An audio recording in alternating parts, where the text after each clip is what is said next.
Fire, the single most important force that shaped human life.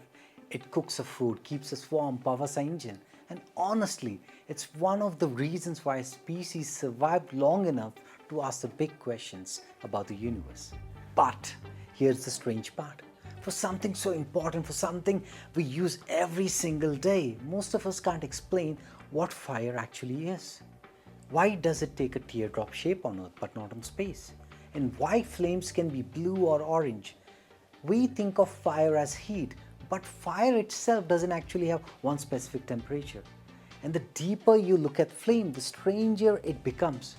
Because fire isn't an object. You can't just pick it up. You can't just hold it, and you can't pour it into a container. And yet, it almost feels alive. It moves, it breathes, it consumes. So what exactly is this glowing, dancing thing we stare at?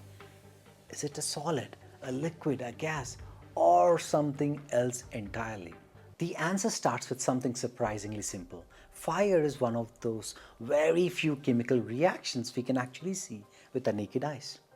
Most chemistry happens where we can't see it. Atoms rearrange, energy moves, but nothing looks dramatic. Fire is different. When a fuel like a wood, wax, gas reacts with oxygen, the atoms release energy so quickly that reaction becomes visible. The energy escapes as heat and as light. But here's where things get interesting. Those flames we see aren't really things. A flame is a glowing matter in transition. Tiny particles of carbon, soot, heats up so intensely that they begin to glow. For a brief moment, they shine bright yellow and then they burn away. That's why flames flicker and dance. They are not objects, they are a process, a continuous stream of particles appearing, glowing and disappearing, all happening faster than your brain can track. It's a self-sustaining loop of heat, fuel and oxygen. If you break one side of the triangle and the fire dies. Fire doesn't actually have one temperature because the temperature of the fire depends on what's burning and how efficiently it reacts with oxygen. Different fuel releases different amount of energy, and the different condition allows that energy to escape in different rates. A candle flame might reach about 1000 degrees centigrade. A wood burns a little hotter. A propane torch climbs closer to 2000 degrees centigrade. Lightning heats the air to closely 30,000 degrees centigrade, about 5 times hotter than the surface of the sun. All of them are fire, but they all behave completely different. Gravity also plays a bigger role than most people realize. Here on Earth, flame stretches upwards, not because fire wants to rise, but because hot air rises. As hot gases lift away, fresh oxygen rushes in from below. That constant flow stretches flame into this familiar teardrop shape. But remove gravity and everything changes. In space, flame becomes perfect blue spheres. No flickering, no rising, no dancing, just a floating ball of chemical reaction, which means something incredible. The shape of fire on Earth is designed by Earth's gravity. So in a way, the teardrop shape of the fire is unique to Earth. Fire can also change colors depending on what's burning. Blue flames mean clean combustion. Yellow flames come from glowing soot, add copper and the flame turns green. Potassium pushes it to purple, and when temperatures climb high enough, the glow becomes almost white, right on the edge of becoming something else entirely.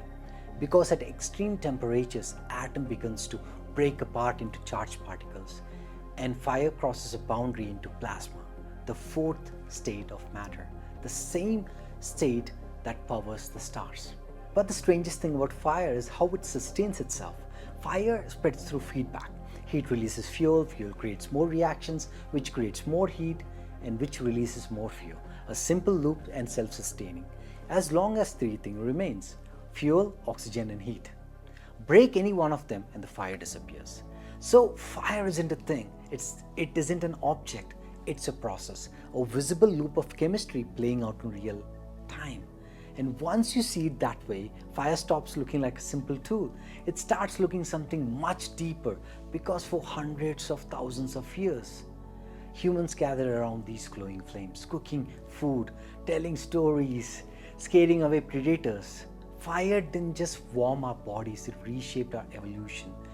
If you enjoyed this, please consider subscribing and stay curious, my friend, and flame on.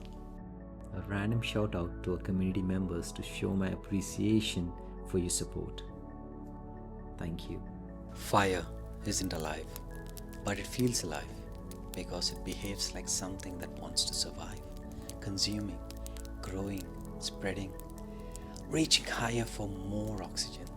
And maybe that's why humans bonded with it, because fire taught us everything: how to survive, how to destroy, and how easily everything can disappear.